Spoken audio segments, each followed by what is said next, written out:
So without further ado, let's give it up for Inner Circle National Sales Director, Stacy.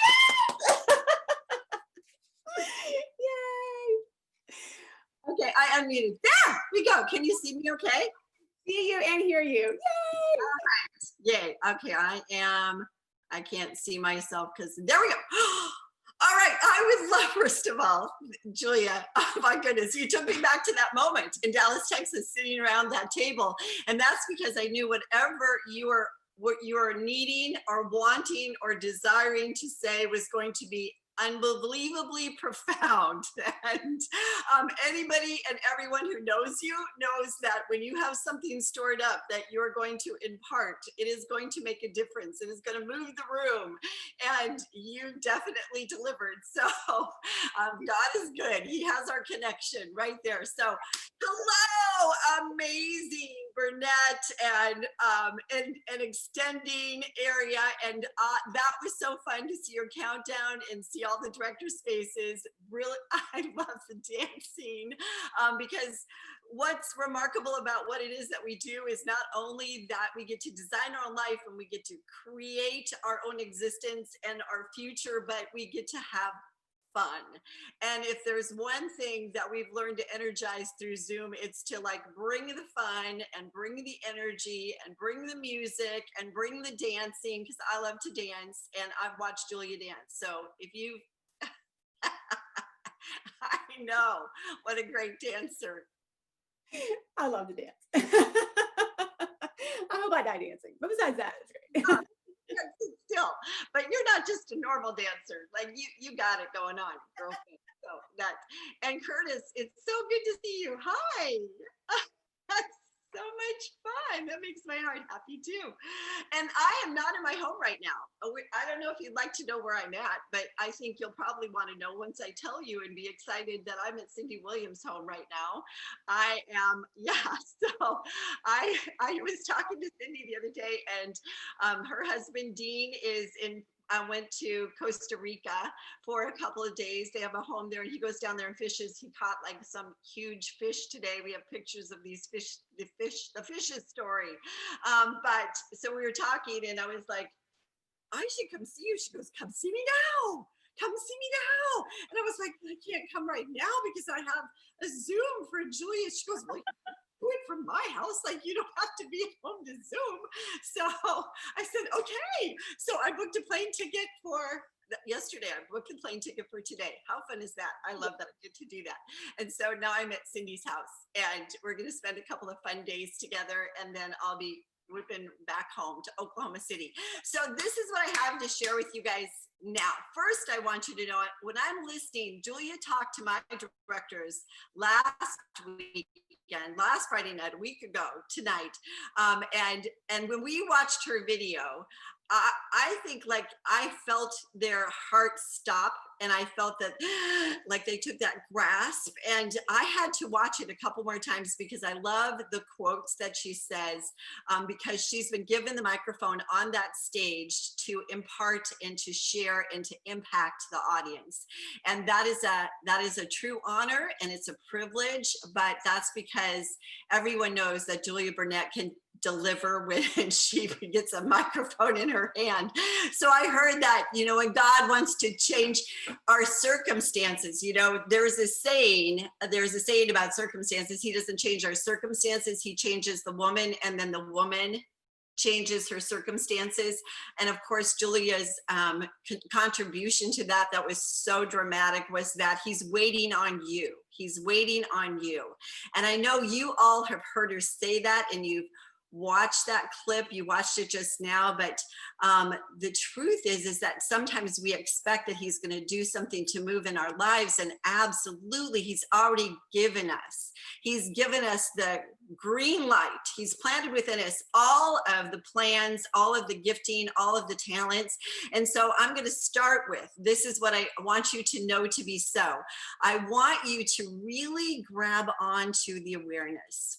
That in Jeremiah 1, when he says that God knew you before you were planted into your mother's womb, and that he set you apart and he consecrated you. Like, he set you apart and you are special.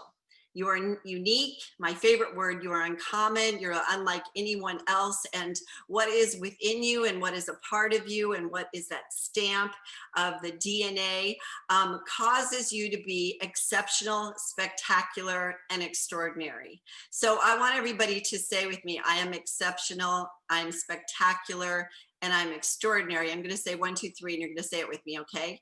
1, 2, 3. I am exceptional, spectacular, Spectacular. and extraordinary. Okay, now we can say those words or we can mean those words. Like we can put the emotion into those words that I am exceptional, because you are not ordinary and you are definitely not mediocre, because he does not create us to be that. Why would he create us to be that? He created us with whatever is required, all the necessary ingredients for us to live out our dreams.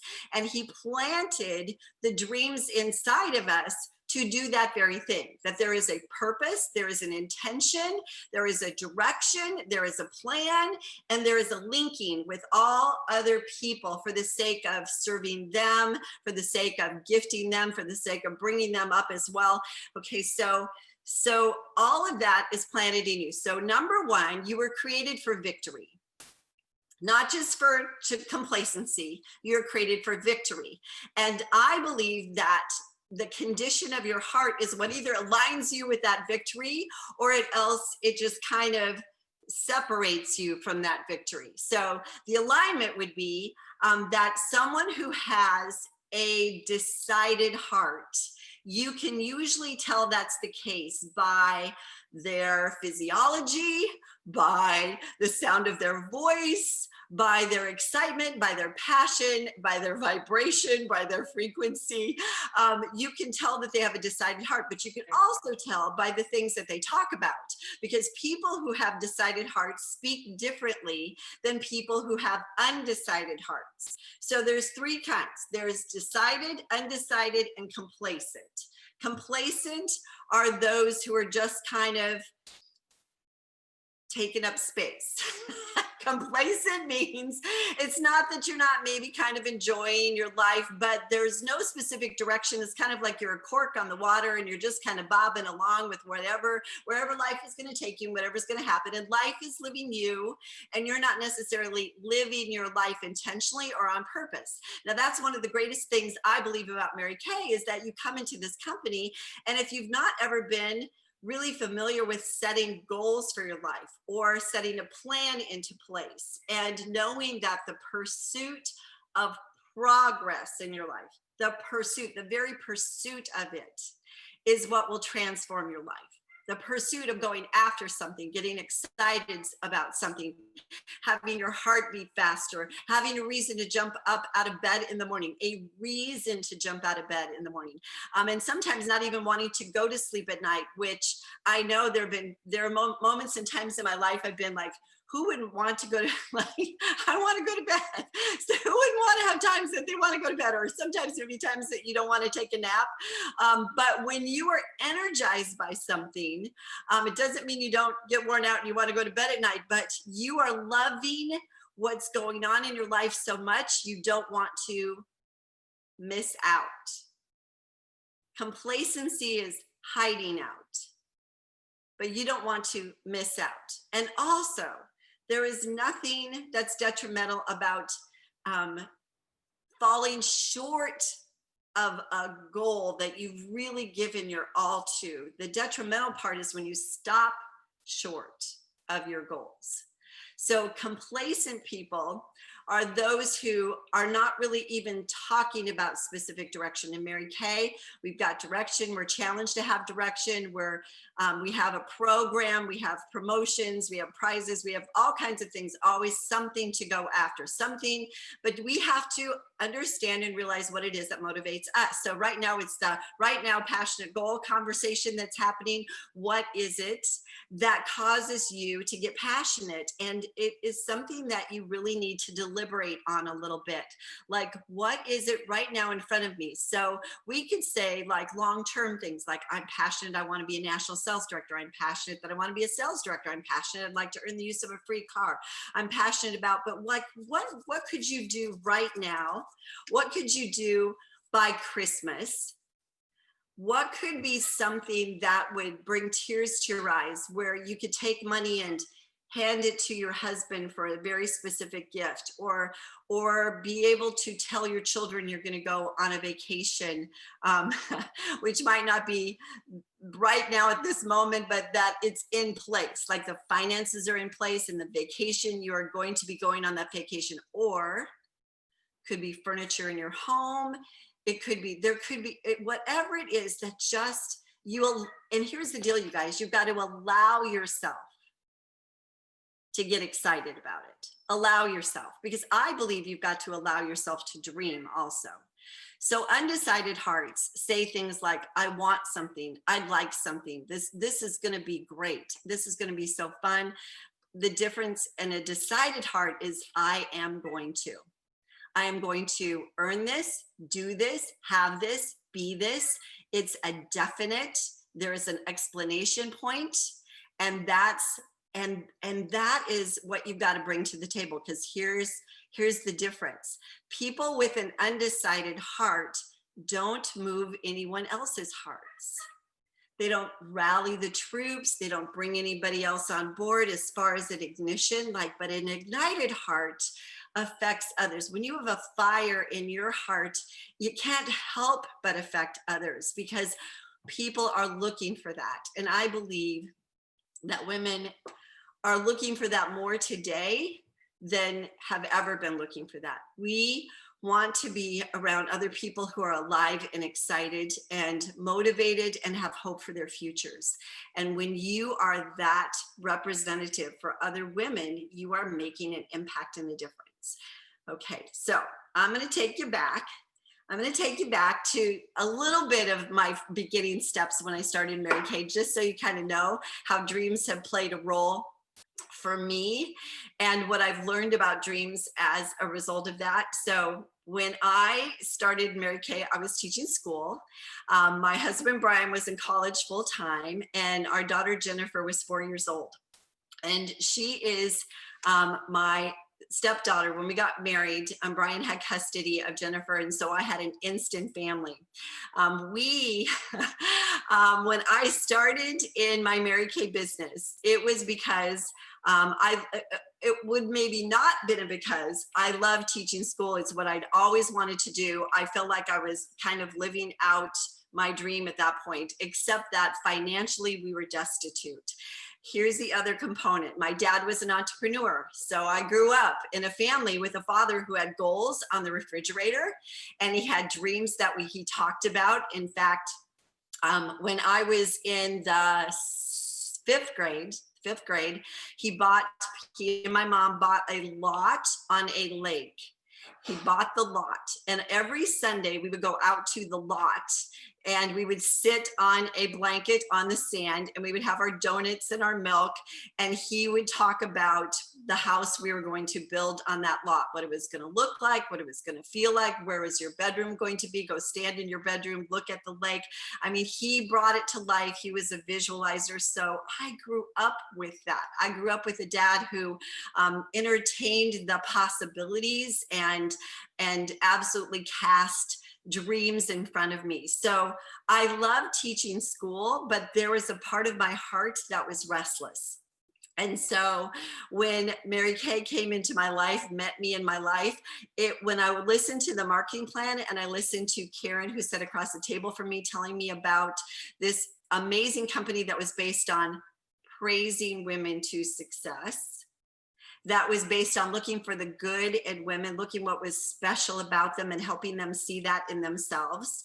When she told me that Mary Kay believed in not treating women always according to their performance, but according to their potential, and that Mary Kay did not believe in constructive criticism. That's what she said to me.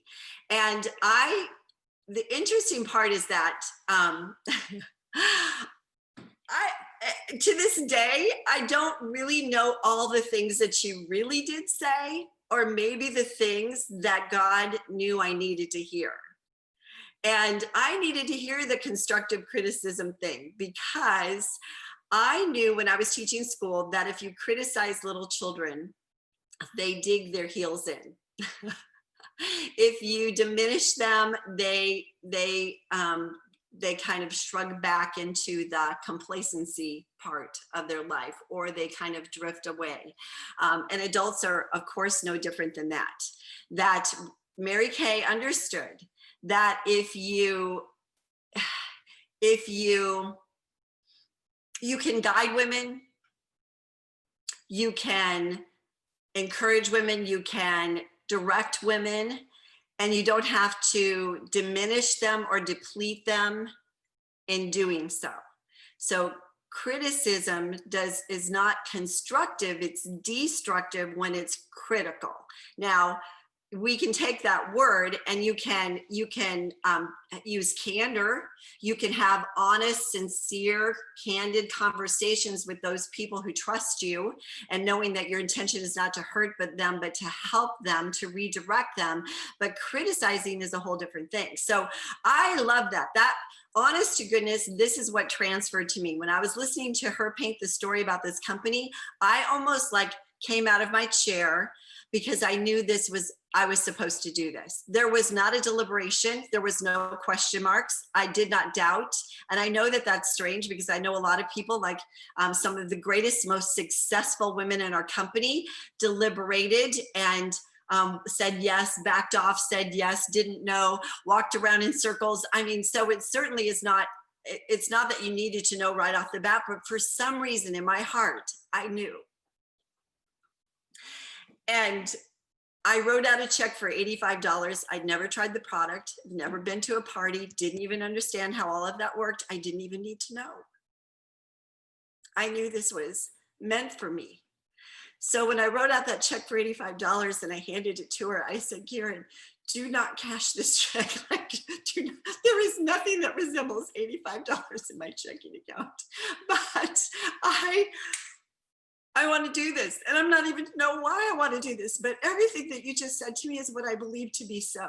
She said, God first, family second, career third. I mean, things that it just aligned with my heart. And so I knew that when I went home to my husband and I said that I was a brand new beauty consultant, like he would not even know what I was talking about, because he didn't even know why I went to lunch. And that I was even going to listen to the marketing plan. But I'm telling you this because when I started, the first thing I did after writing out that check that she had to just hold on to, I had to waitress 2 weekends in order to come up with my money, my $85 for my starter kit. But I went to lunch with my dad. And I sat at grandmother's restaurant on 90th and Dodge Street in Omaha, Nebraska, across the booth from my dad. And I said, I've started to do business and I'm really excited, but I want to share this with you so you understand how this works. So I took the piece of paper that Karen had written on, and I gave him a piece of paper. And I said, I'm going to explain this the best that I can. I drew out the dollar bill with the, 50% is your profit, 50% is the company's profit. And then, the 4% comes out of the company's profit for you're building your team, and the 9% and the 13%. And okay, so as he was listening to this and he was writing things down, he was just quiet, taking it all in. He asked me a couple questions. And then when he got done, this is what he said to me. He said, Stacy, I've never seen a marketing plan like this ever in my life. And what you just explained to me tells me everything I need to know about this company. Because when a company that runs on 21 cents on the dollar, those were his numbers. So, the accuracy of that was his interpretation. 21 cents on the dollar pumps 79 cents on the dollar back into the sales force. That means you not only can make 50% from selling this product line and establishing customers, but in addition to that, you can make more of their 50%. Like they're going to pay you commissions on top of that for building a team. You're going to get bonuses. And then there's a free car program for directors. At that point, the only car you could earn was a pink Cadillac. And, but he saw that, he understood that. I didn't understand it. But so then he said to me, this tells me that this woman, this Mary Kay woman that created this company did not create this company for her to become successful and famous and wealthy. Because if that was her main intention, she'd be paying you 21 cents on the dollar and she'd be taking the 79 cents for herself. But that's not what she did. She created a company not for her. She created this company for you. She did this for you. She did this for every single woman who becomes a consultant in this company. She did it so they could become successful and they could make a lot of money. There are companies out there, he said 39 years ago, that will promise you can make a lot of money. They just want you to think you can make a lot of money, but it's not always possible. This is almost impossible not to if you apply yourself and you go after it and you take it seriously and you dedicate yourself. And he said, so this is my best advice to you. Oh, and here's the other part that he said that was amazing. He said, this tells me that this woman is highly generous and that her spirit is pure. I mean, he hadn't heard her. He didn't read her autobiography. He hadn't even seen a picture of her at that point. I just said, this Mary Kay woman started this company. This is how it works. And then he said, so here's my best advice to you. My advice to you is not only do this, which you started, but to take it seriously. Give it your all. Give it your all. And if this marketing plan stays as good as it is right here, don't ever quit. Because if you keep dedicating yourself to this path, it's going to get better and better, because you'll build a foundational level, and then you'll build another foundational level, and then you'll build another foundational level, and you're going to be getting more and more and more of that other 50%. It's going to get better and better and better, as long as you don't quit, and as long as you, so when he said dedicate your heart, this is what I heard that I need to take this seriously. And when people ask me, like, what's the best advice that you could possibly give a new consultant or even a sales director in this company, my best advice is make sure you understand the potential that this company offers you. And not only the amount of income that you could possibly make and that it can continue, there is no ceiling. Like, Mary Kay is equal to the ambitions of women everywhere. No matter what your ambition is, it is equal to that. You can throw yourself into it and you can design as much as you possibly want to. The only people that hold us back are ourselves, right? So, and it's not just the income. Obviously, the greatest, really, if I say this with all my heart, is that I think every woman on the face of the universe should be in our company for at least a year of their lives, because they deserve to be a part of the sisterhood, the positivity, the spirit, the values, the getting a closer walk with the Lord, the understanding that your mind will get expanded, and all the things that transforms women's lives. There is nothing else like it on the face of the earth. This is not just about a path of income. This is about a path of transformation. This is about everything about your life that can benefit from it, because my life has dramatically changed. I've always been a positive person, but I didn't have a place to take that and run with it. I love teaching school, but I was limited to the income that the job was worth to the school system. It didn't matter how many papers I graded, how many bulletin boards I did, and how great I did them, and how many times I stood at recess and froze to death. It didn't matter.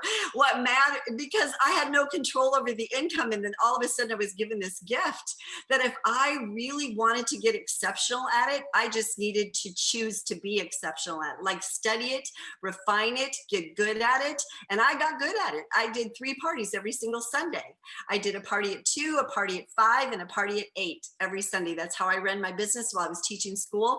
And it wasn't because I was brilliant in doing it that way. I was just doing it that way because because my first 3 parties I did were on a Saturday, all in a row to finish up my perfect start, because I had to do 5 to finish up my perfect start. So I did 3. By accident, I figured out that that worked really well. It worked really well for me to do 3 in one day. Okay, so launch into further direction with this. I did my business part-time for about, I started the end of November, and at the end of that school year, I made that decision to leave my teaching position because I knew I wanted to be a director. And I didn't sign my contract for that next year. And that's a story within itself. But this is the part that's important. My dad obviously was all for it. He was all excited for me. And he cheered me on. The person who I wanted to be excited. Now, my husband wasn't excited at first, but he got excited. I'll tell you when he got excited. You would think that he would have gotten excited when I came home and he said to me from my first 3 parties, and he said to me, okay, how much did you make? I said, I have no idea. Because when you go to a party at 2 and a party at 5 and a party at 8, and I am not the most organized person. I am not. And I still to this day am not. I've been at Cindy's house for a few hours and already my bedroom in her guest room is exploded. Thank you. Yeah, no, it is not. It's going to stay exploded until I leave. Yeah, I don't know what that is, but I can't help myself. It just does that. So I had pink tickets everywhere in my trunk when I got home from those parties that day. He went out, opened the trunk, pink tickets are flying, and he's grabbing them. And I'm like, don't worry about the pink tickets. I have the money right here. I had the money in the gold money bag. So he added it up. He said, how much of this is yours? And I told him, and he said, oh my gosh, like, do you realize you made more money really in one day than you made teaching school all week long? So you would think that would have been like when he was really on, because he was amazed and he was excited and he couldn't wait till I did more parties. We were so far in debt, living in a 2-bedroom apartment, gross yellow carpeting that I like despised. I didn't just not like it. Like when I would walk in that apartment, it made me like, ugh. I love ambiance, and it just, it was not good. And I had avocado kitchen fixtures.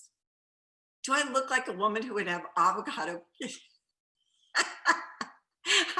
Thank you, Curtis. So I was in the part, the car with the hole in the floorboard. You've heard about that before, but that was like, it should not have been a car I was driving either. I mean, that's how I felt about it. Like, this is not the standard of how I chose to live my life. This was the standard that I was living in at the moment. Reality is not what you see before you. Reality is where you believe that God can take you. That's reality. And we've got to have a clear vision of what that reality looks like. But this is what did it for my husband. We went out to dinner with a bunch of my girlfriends to Goldberg's Bar and Grill, which is the place I had to work at for 2 weekends to get my money for my starter kit, which is where I worked when I was in college. And we sat around a table. And he decided that he was going to announce to all of them that I was a brand new Mary Kay beauty consultant, and he was being kind of ornery. And my girlfriends, one at a time around the table, said,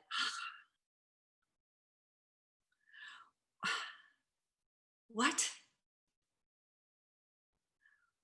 Why would you do something like that?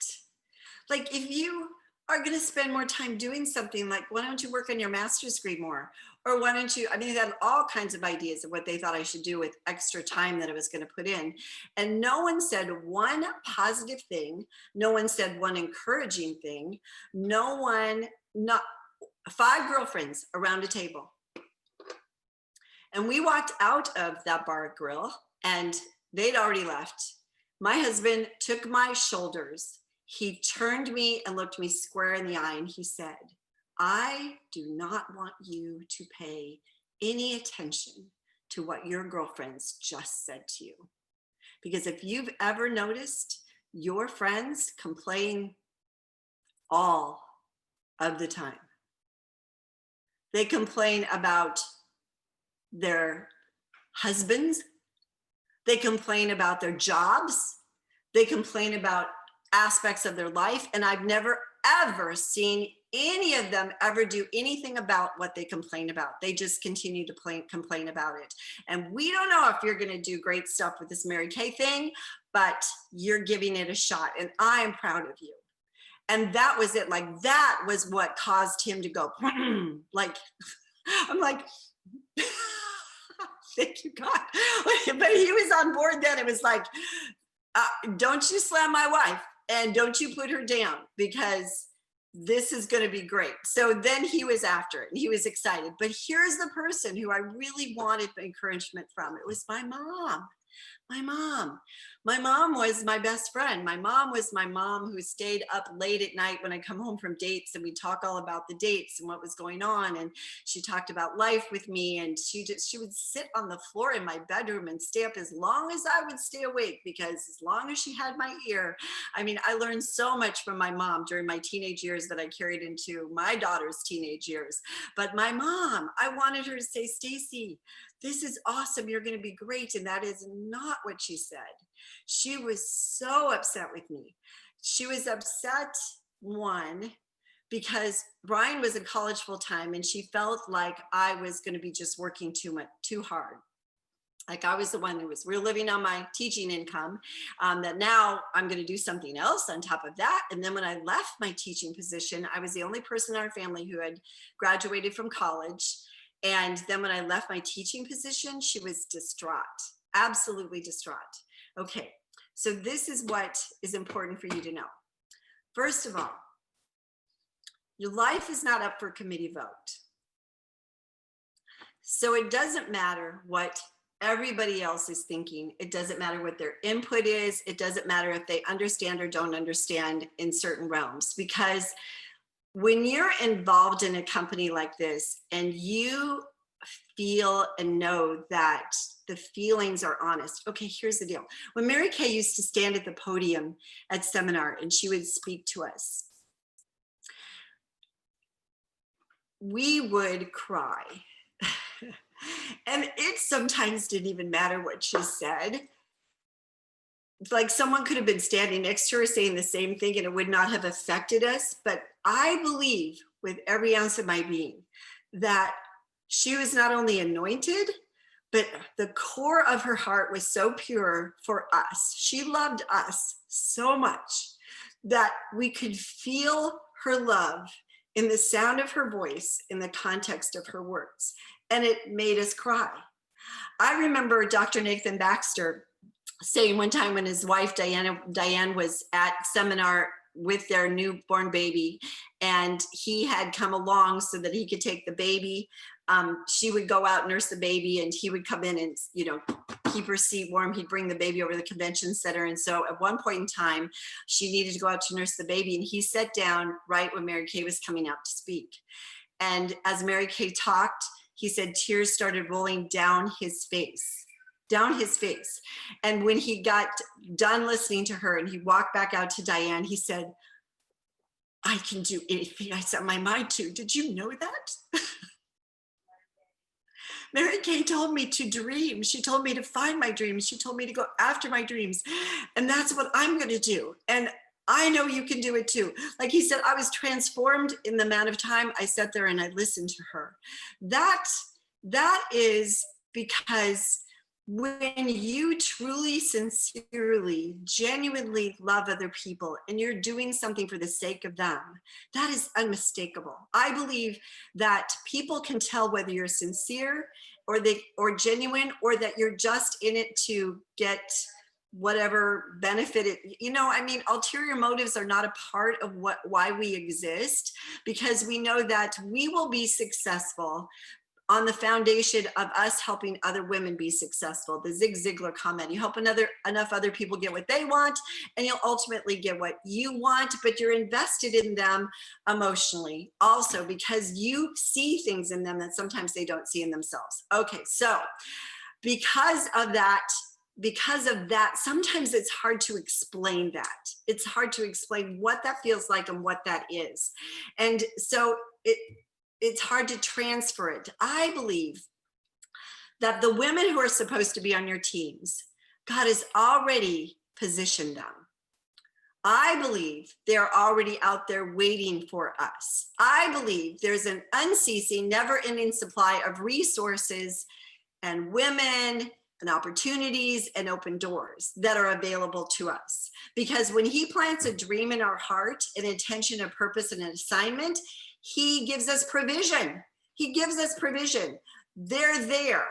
And I just listened to a pastor the other day, and he talked about, Robert Madu is his name. So I know some of you know him. He spoke at Life Church.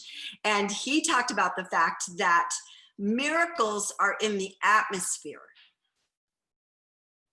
that that the Holy Spirit, of course, we know resides in our heart. He's there.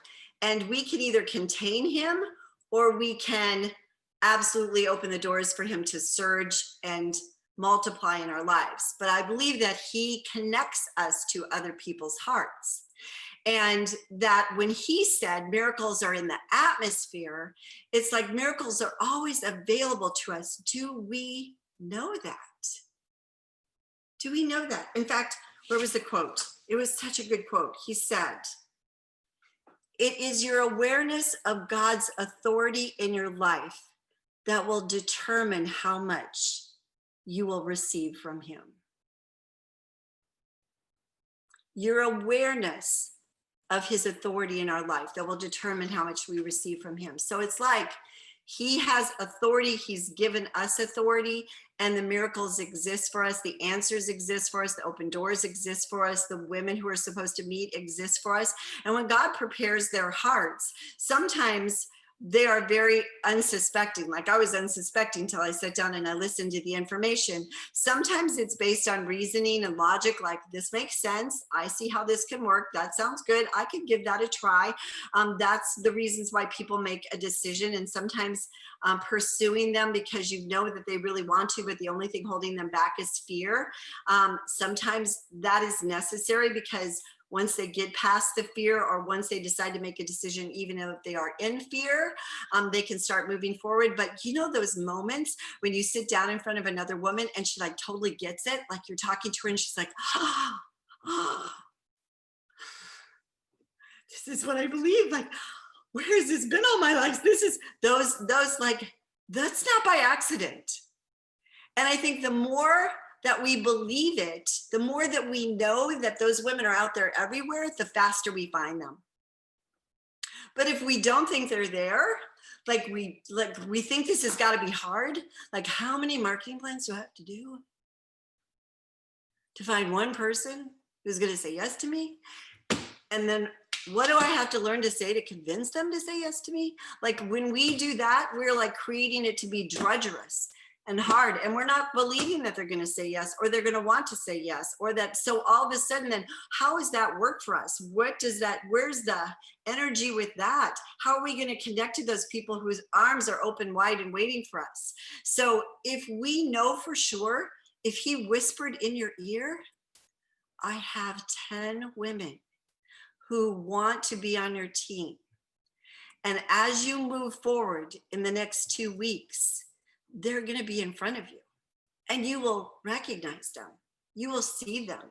You will know them. But that means you've got to be in front of them. They've got to be on your Zooms, or you're going to be meeting them, or some way you got to be in front of them in order to discover them. Because so if we're not out there in front of them, we'll not discover them. And I believe they're everywhere for us. So, okay, so my mom was not on my excited for me. My mom did not like jump on the bandwagon, and she was the one that I wanted her to. Your life is not up for committee vote. Dreams don't always have to be noble. Dreams can be frivolous. So if you're excited about a diamond ring or a diamond bee or a bedazzle bee or a free car or something that just seems ridiculously frivolous, but it excites your heart and it causes you to palpitate and you just cannot wait to run after it, then here's what's so cool. Mary Kay put those in front of us so that we would accomplish more, trying to achieve something that caused us to get excited, and in doing so would impact other women's lives. So when I was earning my first Cadillac, I was willing to get in front of lots more women than I would have been otherwise. But we needed that car, and of course I wanted that pink Cadillac, but I needed to get out of the car with the hole in the floorboard. And so I was so determined, highly devoted. My heart was over the line to earn that Cadillac, and I was willing to get in front of as many women as I needed to share this business and share this product in order to build my unit to accomplish that, help my women advance into their red jackets and beyond.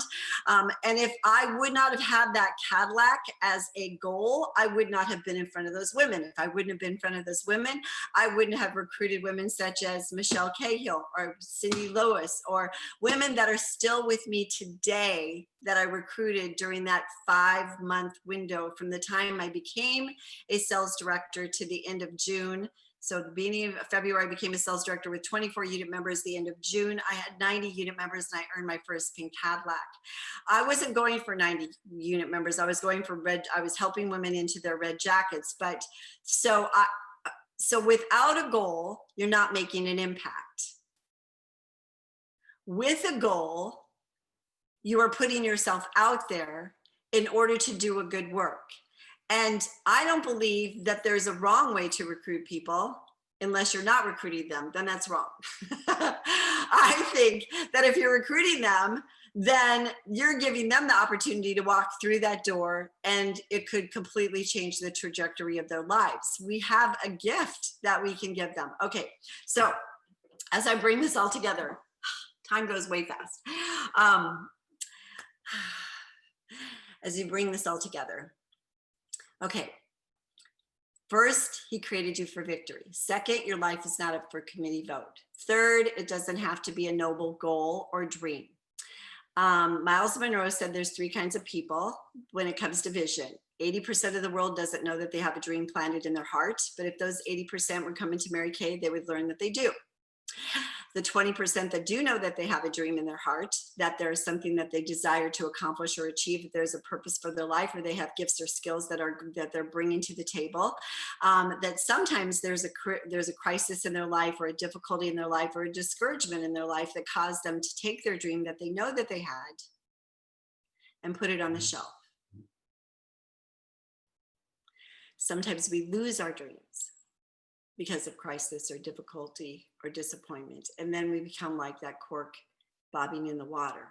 We had a dream and we entertained it and we were aware that it was there, but we put it on the shelf.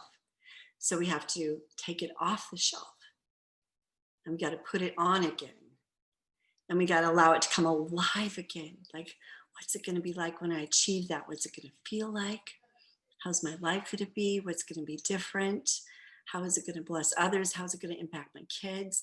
Like, you got to emotionally have an elevated feeling, elevated emotion in order for that to connect. Okay. And then there are those people that know that they have a dream and they're like that racehorse that's like behind the gate. Somebody would just open the gate and let them run. Like, so I believe that in Mary Kay, no matter where you're at, if you don't know you have a dream, you come in and you discover your dream because you're around other women who have theirs, which helps you discover yours. Those who put it on the shelf will learn to take it off again because you'll gain in feeling safe with these women in this company who believe in you and care about you and want the best for you and bring out the best for you. And then those who are ready to run, just fling that gate open and take off. No more protecting yourself. You got to risk it. You got to risk your emotions in order to have the successes. Because otherwise you're risking an extraordinary life. You're never going to live the life that he intended for you to live if you're too worried about protecting yourself from getting hurt or being challenged or being disappointed or discouraged. Then you're just going to stay in the very same place. You're not going to move forward. There's not going to be any changes. Nothing changes if nothing changes. And if you keep doing what you're currently doing, you will keep getting what you're currently getting.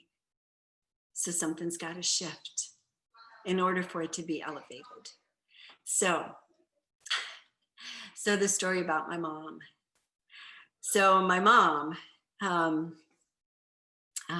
my dad actually was very excited when I became a sales director. He was very excited when I walked away from my teaching position because he knew that that meant the doors were flying open and I would have the opportunity to design my life. He was cheering me on every step of the way. And my mom was kind of coming along, and she was kind of coming along, and she was kind of coming along. But my dad ended up passing away at age 56. And he was a very, very successful entrepreneur. But there was a time of a recession in our country. And because he was a home builder and he had lots of homes that were outstanding, anyway, things went backwards, and they ended up declaring bankruptcy. And I believe that part of my father's challenge is that he kind of died of a broken heart. There was other things that were involved in it, but my mom carried on. And actually, my mom is a very strong, she just passed away this year in February. But my mom is a very, very strong woman. She had a very strong continence. She was very intelligent. She had a lot of book knowledge. She was a voracious reader. She had a command of the vocabulary. Actually, she reminds me of Pam Shaw when it comes to vocabulary. You know Pam Shaw? Yeah. You know how she knows these words and how she just says those sentences, and you're like, how does your brain work like that? She just like amazes me. I admire her so much, but she totally reminds me of my mom and Julia Sugar Baker. Did you ever watch Designing Women? Okay, so my mom was like very much like that command. When my dad passed away and they had lost their business, then my mom ended up moving in with my grandmother and my mom loved ambiance. Like, we had a beautiful home growing up. I grew up in an upper middle class, beautiful, beautiful things on that beautiful lake So here was my mom now living with my grandmother in her house, which my grandmother didn't have really great taste. So I knew that was very challenging for her. And my mom had a job, and my mother had not had a job for a lot of years because she was a stay-at-home mom and she played bridge and she was at the country club and all that kind of thing. So now she had a job also. So I became a national sales director. And Brian, one time we built our dream home. This was our second home that we built with our Mary Kay income. In fact, when I left my teaching position and I pursued my business, and then Brian got a position that was with the health department, and we moved to Lincoln, Nebraska. And, he came home one day and said, I'm going to quit my job. And I said, okay, so you are, because yes, there are things going on that I disagree with, and we don't need my income anymore because we know Mary Kay is our future. So I said, so what are you going to do? He said, I don't know, but I think I'm going to help you with your business now. And I said, so what are you going to do? And he said, I'm not sure, but we'll figure it out. Like we always figure everything out. Whitney was 1 year old at that point. We have 3 daughters, Jennifer, our oldest daughter, Whitney, and then Mackenzie. So Whitney was 1 year old when he made that decision. He went into his boss's office and he sat in front of his boss and he said, I'm going to give my 2-week resignation. And he told him the things that were going on that he disagreed with. And his boss said, okay, so how does it make you feel that your wife not only makes more money than you do, but now she always will? And my husband said, actually, it makes me feel great, but I'd like to know how it makes you feel because she makes way more money than you do also. And his boss was a doctor. Yeah. So we have that story. And then we have my principal story, which I'm not going to go into right now. But the preface to all of this is that my husband came in to sit down with me one day and he said, I think your mom should move in with us. He goes, I was thinking, you know what? In our brand new home that we had just built, the brand new national sales director, he said, I think that we could take the girls' rooms upstairs and we can make her suite up there. And you can go buy her all new stuff because she would love that. And she could pick out her draperies and all that. And then we can move the girls into the other rooms that we have, you know, guest room and other room. And I was like, are you sure? Like, you want your mother-in-law to move in with us? He goes, I do. I really think she needs to get out of your mom's house, your grandmother's house, and move in with us. So we presented it to my mom, and she made that decision. And it was the most wonderful thing to take her shopping and buy everything, like the bedding, the paintings, all the furniture. And because she lost all of those things through the bankruptcy, all her beautiful things in her beautiful home. So we were able to restore all of those things. And then she had an old car that was not working very well. It was breaking down every once in a while. So we had sent her to Indianapolis to be with my sister. When my sister had a baby, and I picked her up at the airport. And when I picked her up at the airport, she has a favorite, it was a cassette tape at the time. It was a soundtrack to You've Got Mail. And that was her favorite. And she played it over and over all the time. So I picked her up at the airport, put her in my car, and we're driving home, and we stopped at the stop sign right before we got to our house. And I gave her a beautiful little gift bag. And I said, this present's for you. And she said, for me. We love presents in our family. And so she was like digging through the bag, and she pulled out a CD of You Got Mail. And she said, a CD of You Got Mail? I said, yeah. She goes, I have a CD player now? And I said, yeah, there's more in the bag. So she dug down and she pulled out the keys to a brand new car. And she said, I have a new car. What is a CD player? And I said, you do.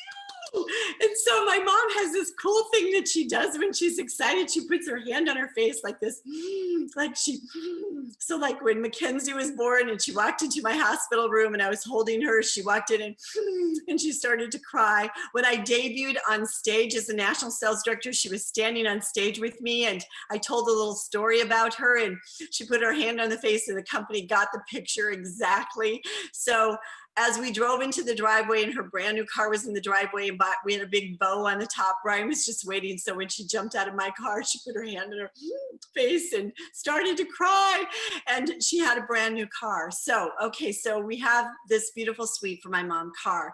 We lived in that house for 5 years, and I wanted to move to Oklahoma City. That was like, just kind of came out of the blue. We'd gone down to a church, gone to a conference there. Then I started to do Generations of Pink conference, taking our daughters down there, fell in love with this church.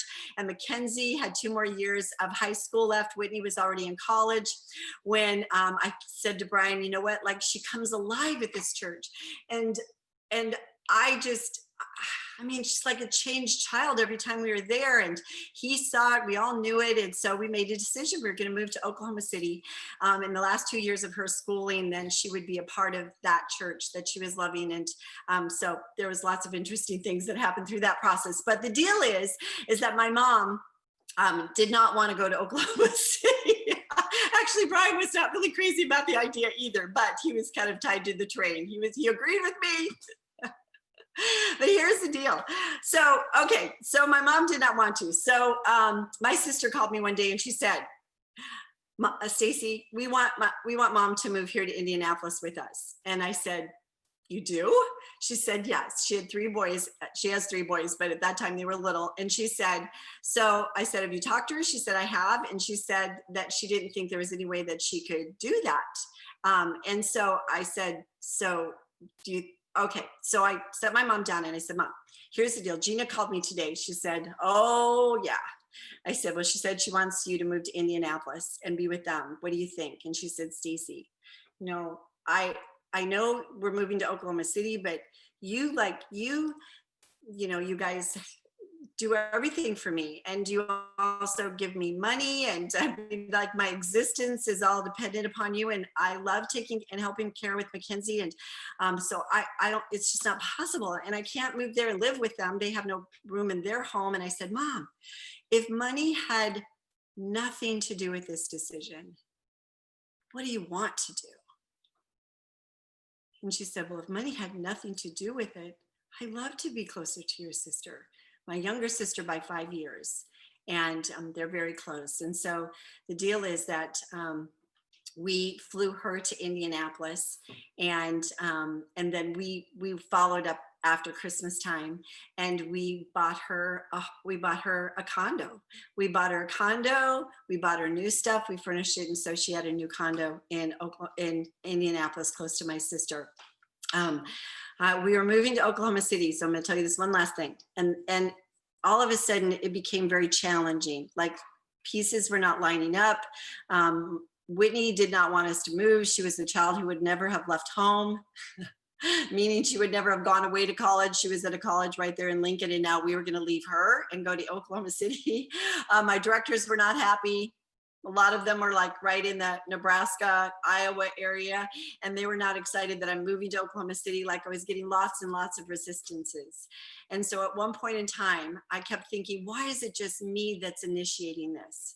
And this is what I heard. I heard God at two different moments. This moment it was because when it's your dream and God's called you to fulfill that dream, it means that the people in your life are going to benefit from you fulfilling that calling.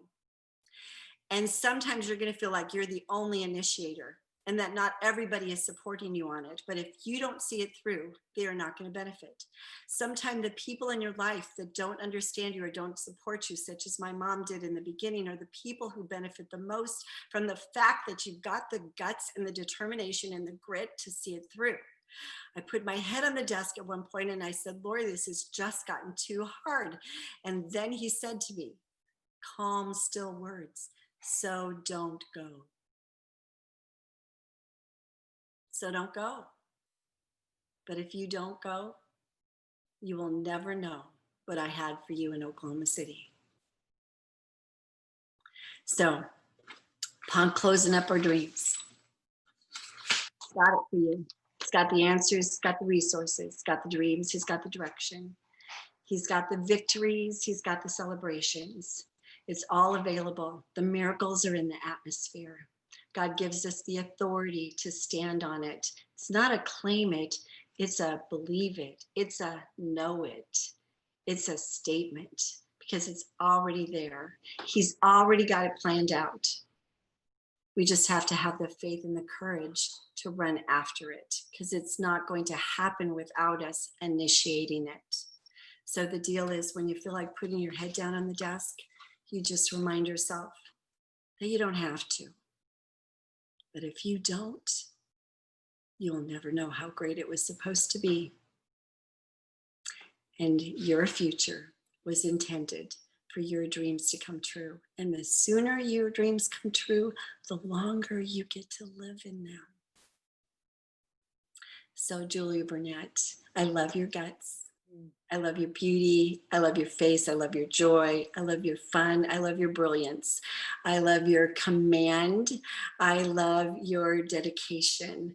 I love your heart. I love your love for the Lord. I love your love for your women. I love what you've created. I love this family. And I'm so excited to see you in the inner circle sitting next to me. I might have to share you with Pam, but he knows how much I love you. Oh my God, Stacy James. I feel like my heart is beating out of my chest. I'm about to like burst into ugly tears. That was incredible. I'm like speechless. Thank you so much. What you just gave to us. It's I think it's really hard to sometimes to convey your heart and a feeling and an emotion, through a screen. And I believe you had every one of us in the palm of your hands. Like you could have heard a pin drop. And your stories, like no one tells a story like you, Stacy. And I would say probably none of us wanted you to stop talking. I mean, I think most of us could be like, just let her talk the rest of the time. Oh, what the gift that you gave us, what you transferred from your heart and deposited into our heart. I will never forget. And thank you. I could never repay you. And I'm so grateful for everything. You could see like the chat screen just like blowing up. People, I mean, they can't even let it out enough. Thank you so much. And to think that you would take your time to being there with Cindy, to be there to share you with us. Wasn't good time unless I could set Is this. Cindy there? Can Cindy, is Cindy there? Oh my God, Cindy! Oh my God, that would be like the icing on top if Cindy was there. Ah!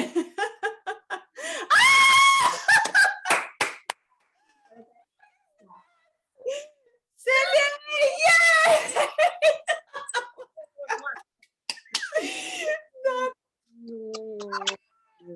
I have no idea. Let me take a picture of you guys. This is the best. Oh, simply the best. Hey, look what I have right here.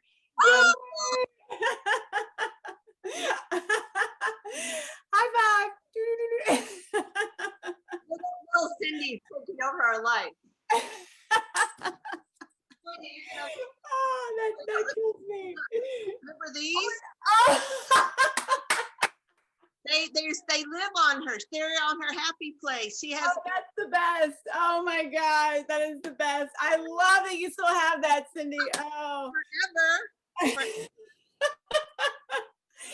Oh, this is too much. This is like Julia Yes, Burnett. you are. For real, we talked about you all day because you're unique and just who you be speaks so loudly. I cannot hear what you say. We are so grateful that you are leading this company. The future is bright and secure. And all of you guys that are a part of this Lion and the Lamb revolution, baby, you are highly favored that you have a woman as your leader. You listen, you sit at the feet of that giant and you will soar. And I can't wait to celebrate you as an inner circle #1 national sales director in the world, Julia Burnett. It will happen, I have no doubt. I agree. I love you both. I love you both so much. Wow, truly. We're gonna go dancing now. Okay, y'all go have fun. I know you will. Oh, that was the best gift ever. Thanks, guys. Let's give it up for Stacy, James, and Cindy White.